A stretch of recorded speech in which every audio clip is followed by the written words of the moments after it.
think if I'm weird if I say that I like these kind of mysterious things. No, I don't like them. They give me the creeps. Really? But your eyes really light up when you were reading that book about the 7 wonders. Well, the truth is that I do like them. I thought so.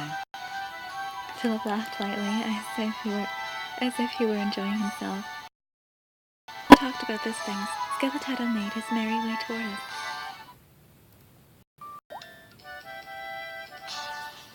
Well, if it isn't the professor and the princess, are you guys on a library date? On a library date? Is that what it looks like? Because that'd be nice, but unfortunately, we're working right now. We're mending old books. Valuing old books is a good thing. By the way, princess. Skeleton looked at me like he wanted to tell me something. Oh yeah, that thing. Skeleton lent me a book, and it was so good that I couldn't put it down. I finished it all yesterday. Oh, so the princess enjoyed it as well? I wanted to know what happened to those two, so I couldn't help myself. Me too. Skeleton boasted proudly. It was like a roller coaster of tragedies, one after another. You could really feel the maliciousness of the author. I was completely captivated by the story. Seriously, I couldn't think of something else. Really? What's the name of the book? It looked like bequeathed Philip's interest. Skeleton started to mumble. I'm not gonna judge you by it. Philip giggled to himself. I'm a writer, but I'm also an avid reader. If there's an interesting book out there, I want to read it. Professor, you're so open-minded. The novel I lent to the princess is called Love Caprico. As the name suggests, it's a romance novel. The heroine is quite charming, just like the princess. Of course, our princess is a bit more powerful than the heroine of the novel. Oh, and I mean that as a compliment. A compliment. You don't have to be so apologistic. The heroine's family and her lover's family have a big fault with each other.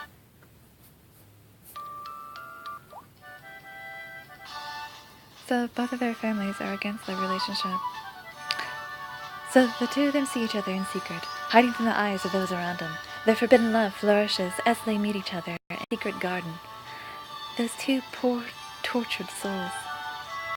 How dramatic. Now that I think about it, the name of the author is not written in the book. You're right.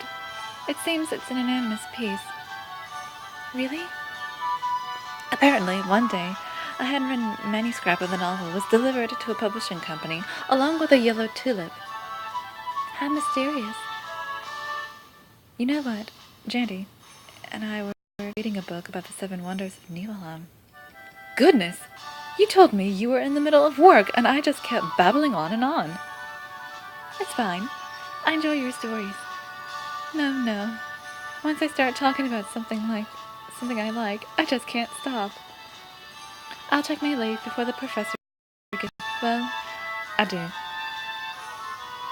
Skeleton bowed once and went on his way. If that book is really that exciting, then the library should consider buying it. Yeah, it's pretty interesting, but I'm sure there are those who like it and those who don't. Wait, are you trying to say that it doesn't have a happy ending? I don't want to spoil the story for you. But just by looking at your face, I can pretty much guess what happened. I tried to regain control of my face in a hurry. You're so innocent. I like that about you. Philip smiled gently. Skeleton seemed to like the story so much that I didn't want to say anything, but the truth is, I didn't really like the ending to Love Caprico. I still feel so sad just thinking about it. That's because we also had to go through a lot of stuff before we could be together. I don't care what couple we're talking about. I want all of them to be happy, even if they're just characters in a story. I see. Hey, Jandy. Once we're done mending these books, let's take a break and go to town.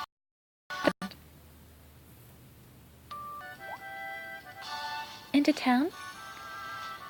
Let's celebrate Halloween at home tonight. We can go shopping for everything we need downtown. It'll be tons of fun. His gentle eyes looked into mine. Feeling how incredibly kind Philip was being, my chest grew increasingly warmer. That sounds great. Let's do that. I nodded with a smile on my face. After we finished up at the library, Philip and I headed towards town. The familiar town was completely covered in Halloween decorations, with countless lanterns adorning the streets. Oh!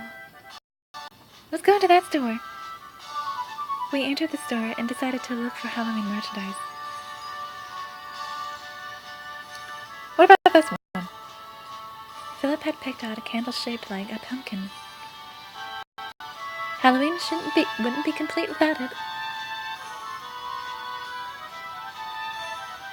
I'm going to say this once. I know we're in the middle of narration, but I just want to say this. I'd like a pumpkin-shaped candle that smells like pumpkin cookies.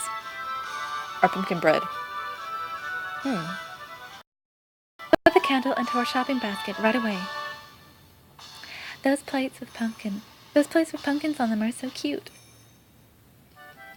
But you can only use these during Halloween. They might just be a waste of money. Then you should use them on other days besides Halloween too. Since it feels like every day is Halloween in Niflheim anyways. That's true. Looking at so many Halloween-related things got me really excited. Philip looked happy as he saw me shop around. Philip looked so happy to see me shop around. You're in a good mood, Philip. Can you tell? Yeah. Then it must be because your humor is contagious. Aww, how sweet.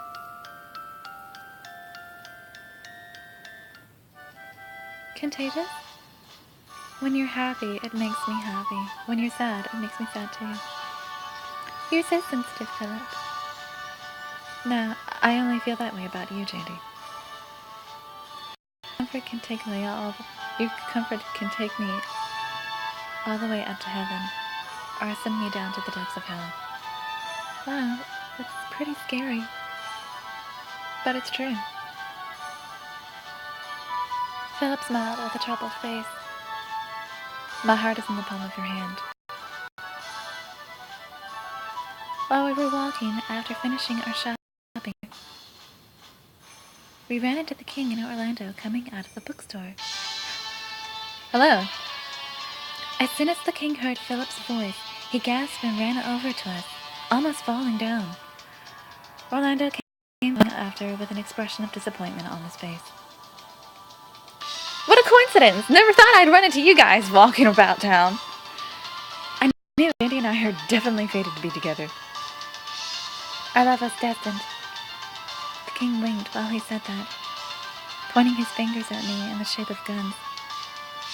How am I supposed to respond to that? Nah. Orlando, what's with the weird face? I'm trying really hard not to kick your butt right now. Please don't mind me. I see. That must be tough. Orlando turned towards Philip and I, who were still trying to figure out what was going on. His handsome face was flushed with a smile. Please forgive this unbelievable idiot if he has made you uncomfortable. No, it's fine.